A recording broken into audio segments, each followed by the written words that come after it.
If you could train yourself to stay calm no matter what, that's not some fantasy, it's Stoicism. A time-tested philosophy designed not for monks or scholars, but for people just like you caught in the chaos of daily life. From ancient Rome to today's boardrooms and battlefields, Stoicism has equipped warriors, emperors, athletes, and thinkers with a simple but powerful mindset.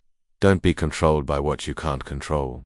This video will teach you how to train your mind, build emotional armor, and walk through the noise with peace. The goal isn't apathy, it's inner strength. Let's dive into how you can become truly unbothered, the Stoic way. Accept what you can't control, the first Stoic commandment. Focus only on what you can control. Marcus Aurelius, Roman emperor and Stoic philosopher, put it simply, you have power over your mind, not outside events. Realize this, and you will find strength. Most people live backwards. They try to control how others act, how the world responds, or how the future unfolds. But in Stoicism, this is madness. It's like trying to command the wind. You suffer every time you place your happiness in things beyond your grasp. When someone insults you, that's out of your control. But how you respond, that's 100% yours. When the economy dips, or someone ghosts you, or your plans fall apart, stop, breathe, ask, is this up to me? If the answer is no, let it go. This mindset builds freedom. When your focus shrinks to what's within your control, your thoughts, your actions, your values, you stop reacting, you start choosing. True power is learning to say, this is not mine to carry, and walking away not with bitterness, but with clarity. Every time you release what you can't control, you reclaim your energy.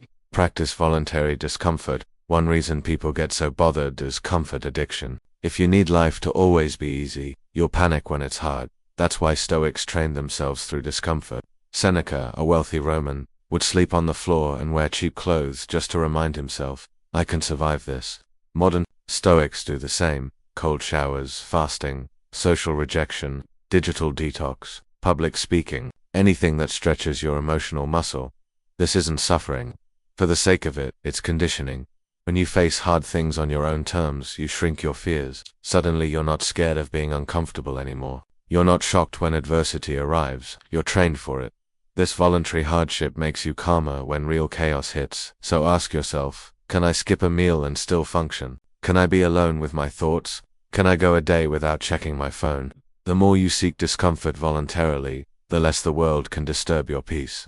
Pause before reacting. The Stoics believed in controlling your first response, the gut reaction, before it controls you. Epictetus said, if someone succeeds in provoking you, realize that your mind is complicit in the provocation. Anger, jealousy, panic. Most of these emotions don't come from events, they come from how fast we react to them. Think of your brain like a battlefield. Something happens, a rude comment, a bad email, a trigger, and a thought appears. This is offensive. That thought creates a feeling, that feeling causes an action, and boom, you've just lost control.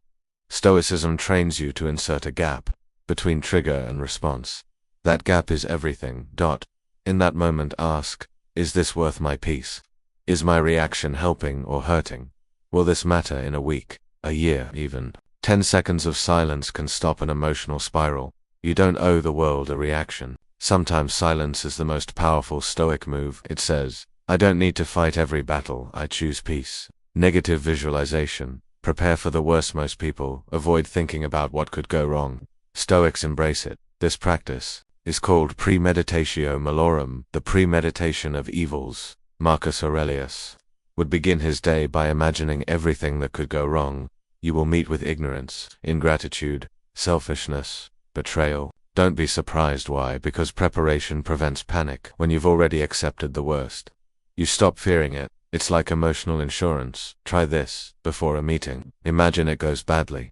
Before a trip, imagine delays or problems. Before a conversation, imagine rejection. Then ask yourself, could I handle that? Most of the time, the answer is yes. You don't do this to live in fear. You do it to become fearless. You're not hoping for the worst, but you're prepared for it.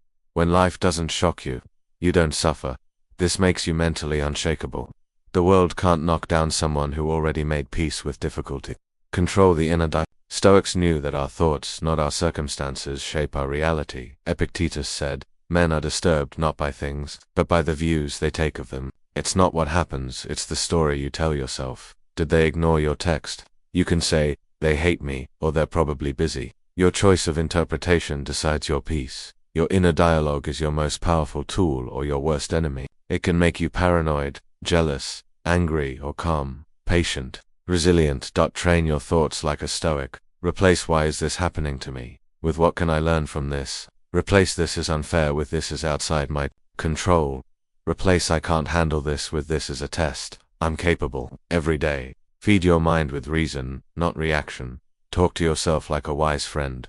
That's what Stoicism is, becoming your own inner guide instead of a victim of your emotions. Live according to virtue, not emotion. At the heart of Stoicism is virtue, living with wisdom, courage, discipline, and justice. The Stoics weren't trying to be emotionless, they were trying to make sure their emotions didn't override their character. Ask yourself, am I acting out of virtue, or out of ego? Am I doing what's right, or what feels good right now? The Stoic doesn't scream when insulted, not because they're cold, but because they value self-respect more than revenge. They don't gossip, not because they're dull, but because they value integrity more than drama. The goal is not to feel nothing, it's to be led by your values, not your moods. This makes you unbothered, because your inner compass doesn't change with the weather. You know who you are, and no one can take that from you. Practice daily reflection every night. Marcus Aurelius would journal not about others, but about himself. He'd ask, where did I lose my temper today? Where did I act with wisdom?